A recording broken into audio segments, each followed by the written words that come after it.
अस्सलाम वालेकुम नाजरीन, अवामी तनाज़ुर के नए व्लॉग के साथ मैं हूं खालिद भट्टी। आज के व्लॉग में हम बात करेंगे दो मौज़ूआत पे। एक तो तांदलियाँ वाला NS 97 फैसलाबाद का जो हल्का है वहाँ रिकाउंटिंग हुई है और वहाँ पर तहरीक इंसाफ के उम्मीदवार सादुल्ला बलोच जो 8 फरवरी के इंतखाबात में 2300 वोट से कामयाब हुए थे, अब 3000 वोटों से हार गए हैं। अली गौहर बलोच जो हैं वो दोबारा गिनती में जीत गए हैं। इसकी आपको तफसीलात देंगे। इससे पहले NA 154 लोधरा में भी अब्दुर्रहमान कांजू जो है मुस्लिम लीग नून के, वो तहरीक इंसाफ के राना फराज नून के खिलाफ जो है रिकाउंटिंग में ही कामयाब हुए थे। तो इस तरह दो नशस्तें जो है कौमी असम्बली की, वो जो 8 फरवरी को तहरीक इंसाफ ने जीती थी, वो उसके हाथ से निकल गई। इसके अलावा हम बात करेंगे कि आज सदारती उम्मीदवारों के जो कागजात की नाम जांच पड़ताल थी, उसमें सदर आसिफ जरदारी साहब के कागजात नामजदगी जो है मंजूर हो गए हैं, जबकि महमूद अचकजई साहब के जो कागजात नामजदगी हैं उनकी भी जांच पड़ताल हुई है और ख़बर यही है कि गालबन उनके भी कागजात नामजदगी जो है वो मंजूर कर लिए गए हैं। तो अब 9 मार्च को महमूद अचकजई और जनाब जरदारी साहब के दरमियान जो है वो सदारत का मुकाबला होगा, उनका जोड़ पड़ेगा। इसके ऊपर जोड़ तोड़ हो रहा है। इसके हवाले से तहरीक साहब ने क्यों उनको बनाया, महमूद अचकजई साहब को, इसके ऊपर भी आपके साथ आज बात करेंगे। इससे पहले कि हम अपने दोनों मौज़ूआत की तरफ बढ़ें, आपसे गुजारिश है कि अगर आपने हमारा चैनल अवामी तनाज़ुर अभी तक सब्सक्राइब नहीं किया, उसको सब्सक्राइब कर लें। आपको व्लॉग पसंद आए उसको शेयर करें, लाइक करें, महज़ब अंदाज से अपनी राय का इजहार करें, बेल आइकॉन ज़रूर दबा दें, टल्ली ज़रूर खड़का दें। अब हम बढ़ते हैं आज के मौजू की तरफ। 8 फरवरी को इंतखाबात हुए, तहरीक इंसाफ ने उसके हवाले से धांधली के इल्ज़ाम लगाए और ये कहा कि हम वाज़ेह अक्सरियत से जीत रहे थे, लेकिन हमें फॉर्म 45 में हम जीते थे, फॉर्म 47 में हरा दिया गया। वो अभी तक धांधली के इल्ज़ाम लगा रहे हैं। कौमी असम्बली में भी एहतजाज किया उन्होंने, पंजाब असम्बली में भी, और वो मज़े की बात यह है कि KP में भी एहतजाज कर रहे हैं, जहाँ वो क्लीन स्वीप किया ऑलमोस्ट उन्होंने, तो वहाँ पर भी वो एहतजाज कर रहे हैं। वहाँ दूसरी जमातें भी उनके खिलाफ एहतजाज कर रही हैं और कह रही हैं कि वहाँ धांधली हुई है और KP में तहरीक इंसाफ धांधली से जीती है। दोबारा हर इंतखाब की तरह हर इलेक्शन के बाद जिस तरह धांधली के इल्ज़ाम लगते हैं, इस तरह इस इलेक्शन के बाद भी जो हारे हैं वो धांधली के इल्ज़ाम लगा रहे हैं। पाकिस्तान में जो है वो तहरीक इंसाफ ये तासुर देने की कोशिश कर रही है कि शायद 2018 के इंतखाबात बहुत साफ सुथरे थे, उसमें धांधली नहीं हुई थी, और 2024 में बहुत धांधली हुई है। जैसे 2018 के इंतखाबात थे वैसे ही 2024 के इंतखाबात हुए, और यहाँ मैनेज होते हैं इलेक्शंस, और इसी तरह के मैनेज इलेक्शन 2018 में हुए थे, 2013 में हुए थे, अब 2024 में हुए हैं, और वैसे ही उसके मैनेज नताइज जो है वो सामने आए। अब तहरीक इंसाफ जो है उसके लिए मसला ये है कि वो समझ रही थी कि हम जो है वो जीत गए हैं, लेकिन अब वज़ीर आज़म शहबाज शरीफ बन गए हैं, पंजाब भी उनके हाथ से निकल गया, बलूचिस्तान में उनका वजूद ही नहीं है, और सिंध में उनके 8-9 अरकान है सिर्फ, तो वहाँ पर भी उनका कोई ख़ास वजूद नहीं है। तो अब उनका सारा जोर जो है वो पंजाब असम्बली, KP और कौमी असम्बली में है, जहाँ उनके 91-92 के करीब अरकान है। तो हुआ यह है कि 2 अरकान, एक ने तो खैर हलफ नहीं उठाया था, उससे पहले ही रिकाउंटिंग में वो हार गए। दूसरे रुकन जो थे उनके, सादुल्ला बलोच जो कि NS 97 फैसलाबाद से जीते थे 8 फरवरी को, 2300 वोट की उनकी लीड थी, वो रिकाउंटिंग हुई है वहाँ, और जब वो हलफ उठा लिया तो उसके बाद रिकाउंटिंग में अगले दिन वो हार गए, और वो 2300 वोटों से जीते थे। अब जो रिकाउंटिंग हुई है तो उसमें वो अली गौहर बलोच से 3000 वोटों से मुस्लिम लीग नून के जो उम्मीदवार थे उनसे हार गए हैं। उनका नोटिफिकेशन हो जाएगा एक आध दिन में, और सादुल्ला बलोच की जगह पे जो है अली गौहर बलोच जो है वो हलफ उठा लेंगे। उसके बाद फिर ये मामला ट्रिब्यूनल में जाएगा, और फिर शायद साल 1.5 साल बाद ट्रिब्यूनल में कहीं फैसला होगा। उस वक्त तक अली गौहर बलोच जो है वो कौमी असम्बली के मेंबर रहेंगे, और मुस्लिम लीग नून की जो तादाद है उसमें एक का इजाफा हो जाएगा। तो ये जो हमारे यहाँ होता है, क्योंकि अब जो उनकी शिकस्त जीत जो है सादुल्ला बलोच की, वो हार में इसलिए बदली है कि जो मुस्तरद शुदा वोट हैं वो बरामद हुए हैं कहीं काफ़ी ज़्यादा। मसला अगर 2300 की लीड थी तो वो माइनस कर दें, और 3000, तो तकरीबन 5000 से ज़्यादा जो मुस्तरद शुदा वोट थे वो अब रिकाउंटिंग में सामने आए। जब उनको निकाल दिया गया तो अली गौहर बलोच जो है वो 3000 वोट की लीड से वहाँ से जीत गए। इससे पहले NA 154 लोधरा में अब्दुर्रहमान कांजू जो है मुस्लिम लीग नून के, वो रिकाउंटिंग में कामयाब हुए थे। वो कि 8-8,500 की लीड से हारे थे राना फराज नून से, लेकिन जब रिकाउंटिंग हुई है तो 14,000 वोट मुस्तरद होने की बुनियाद पर वो कि 5-5,500 वोटों के साथ के फर्क से इलेक्शन जीत गए। तो इस तरह से ये जो रिकाउंटिंग्स का मामला हो रहा है और इसमें नताइज तब्दील होने का जो सिलसिला है वो जारी है, क्योंकि अगर फर्क कम है तो फिर इस बात का इम्कान होता है कि रिजल्ट जो है वो थोड़ा बहुत चेंज हो जाए। लेकिन अगर फर्क ही 50-60 हज़ार का हो तो फिर जाहिर है उसका क्या किया जा सकता है। तो ये दो हल्के, एक तो इसके बारे में बताना था, और ये तहरीक इंसाफ जाहिर है मजीद शोर मचाएगी। जो सीटें उनकी जीती हुई थी अब वो भी उनकी हार में बदल रही हैं रिकाउंटिंग में, तो जाहिर है इसके ऊपर वो और ज़्यादा शोर गोगा करेंगे और ज़्यादा शोर करेंगे कि देखें हमारी जो है ये धांधली जो है 8 फरवरी के इलेक्शन के में भी हुई थी और अब भी ये सिलसिला बंद नहीं हो रहा और हमें रिकाउंटिंग में अब हराया जा रहा है। तो अब जाहिर है इलेक्शन ट्रिब्यूनल्स में जाएंगे। इलेक्शन ट्रिब्यूनल्स का प्रोसेस बहुत लंबा होता है और उसको टाइम लगता है, और वहां से ट्रिब्यूनल से फिर सुप्रीम कोर्ट में फैसले जाते हैं, अपीलें होती हैं, सुप्रीम कोर्ट में बहुत टाइम लगता है। मसलन कासिम सूरी साहब का आपको केस याद होगा, इलेक्शन ट्रिब्यूनल ने उनके खिलाफ फैसला दिया लेकिन वो 3 साल निकाल गए स्टे के ऊपर सुप्रीम कोर्ट में, तो केस ही नहीं लगा सुप्रीम कोर्ट में।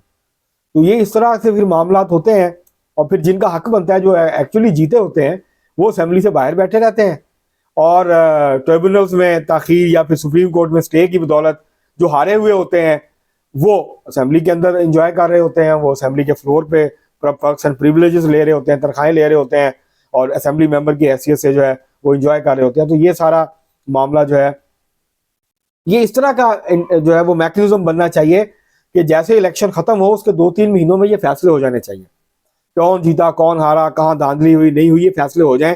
सुप्रीम कोर्ट भी लंबा स्टे ना दे, सुप्रीम कोर्ट ने स्टे देना तो वो भी 1-2 महीने में फैसला करे, ताकि जो जेन्युइनली जीता हुआ है वो लोगों की हल्के की नुमाइंदगी करे, वो लोगों की नुमाइंदगी करे जिसको अवाम की अक्सरियत ने वोट दिया है।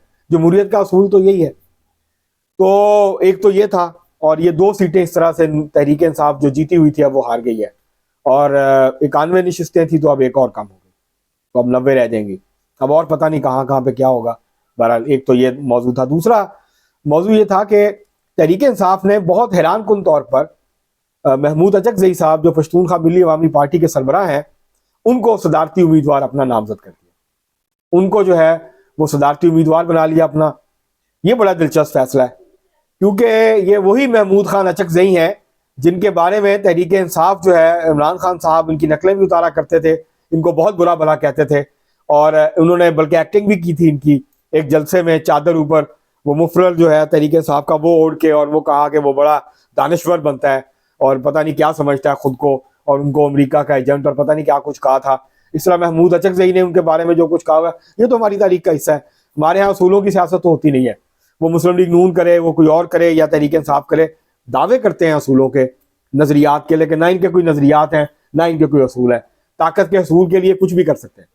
तो अभी इन्होंने जो है उन महमूद अचकजई के साथ इत्तेहाद किया जो बड़ा अरसा नवाज शरीफ के इत्तेहादी थे, अब वो इकट्ठे हो गए। अब उसकी मैं आपको एक तो वजह ये बता सकता हूँ कि महमूद अचकजई जो है वो प्रो अमेरिका है, वो अमेरिका की हिमायत करते हैं, अफगानिस्तान में भी जो अमेरिका की पॉलिसी थी उसकी हिमायत करते थे, और उसकी वजह से उनको नुकसान भी हुआ है सियासी तौर पर, उनकी हिमायत में भी कमी हुई, उनकी पार्टी के अंदर भी गड़बड़ थी, एक लहदा धड़ा हो गया, और उस काफ़ी मामला जो है वो हुए, काफ़ी बड़ी तादाद में उनके जो रहनुमा थे वो उनको छोड़ गए, उसका इलेक्शन में उनको नुकसान हुआ। अपनी सीट तो जीत गई लेकिन उन्होंने फिर कहा कि धांधली हुई है और उसके बाद एहतजाज भी किया, तो अब वो तहरीक इंसाफ के साथ उन्होंने हाथ मिला लिया, वरना ये पुराने अलाई थे मुस्लिम लीग नून के, या नवाज शरीफ के बड़े करीब समझे जाते थे। तो अब उन्होंने जो है वो सियासी जो है वो करवट बदली, अब तहरीक इंसाफ को उनकी मोहब्बत जागी उनके लिए, और उन्होंने उनको अपना सदारती अब जो उन्होंने उम्मीदवार बना दिया। अब उन्होंने जो तकरीर की वो बड़ी सख्त तकरीर थी इदारों के खिलाफ, और जो उन्होंने अपनी पोजीशन ली एंटी एस्टेब्लिशमेंट, और वो प्रो अमेरिकन हैं, उनका एक अपना मौक़िफ़ है, वो प्रो अमेरिकन मौक़िफ़ रखते हैं अफगानिस्तान के तनाजुर में भी, पश्तून पॉलिटिक्स के तनाजुर में भी, पाकिस्तान में अलबत्ता वो ज़रूर एंटी एस्टेब्लिशमेंट पोजीशन लेते हैं। तो यहाँ जो जियो पॉलिटिक्स है चीन और अमेरिका के दरमियान जो है, और उसमें पाकिस्तान में जो रीअलाइनमेंट हो रही है, तो इसमें ये प्रो चाइना नहीं है, ये चीन के करीब नहीं समझे जाते बल्कि ये अमेरिका के करीब समझे जाते हैं। तो इसलिए जो रीअलाइनमेंट है पाकिस्तान की सियासत की, जिसमें एक तरफ तहरीक इंसाफ है जो कि अमेरिकन कैंप के ज़्यादा करीब समझी जाती है, और दूसरी तरफ मुस्लिम लीग नून है और पाकिस्तान पीपल्स पार्टी है जो कि बैलेंस करती है एक हद तक, लेकिन उनका झुकाव जो है वो चीन की तरफ है। तो एक ये भी पहलू है। और ये जो पीटीआई और महमूद अचकजई साहब ने हाथ मिलाया, आप देखना ही होगा कि ये कितने अरसे तक चलता है, क्योंकि जाहिर है उनको सदारती उम्मीदवार बनाया, बहुत बड़ा एजाज़ होता है किसी भी जो है वो सियासतदान के लिए कि वो पाकिस्तान के सदर का इलेक्शन लड़े, कामयाब होना ना होना अलग मसला है, लेकिन इलेक्शन लड़ना, सदारती उम्मीदवार बनना एक बड़े एजाज की बात है। और बहुत सख्त मौकफ रखते हैं पाकिस्तान की इस्टेब्लिशमेंट की सियासत में मुदाखलत और ये जो सारे मामला हैं, लेकिन बहुत सारे ऐसे मामला हैं उसके ऊपर फिर कभी बात करेंगे। तो बहरहाल ये एक बड़ा दिलचस्प इंतखाब किया तहरीक इंसाफ ने। तो अब जो है वो 9 मई को जरदारी साहब और महमूद अचकजई के दरमियान सदारती इलेक्शन में मुकाबला होगा।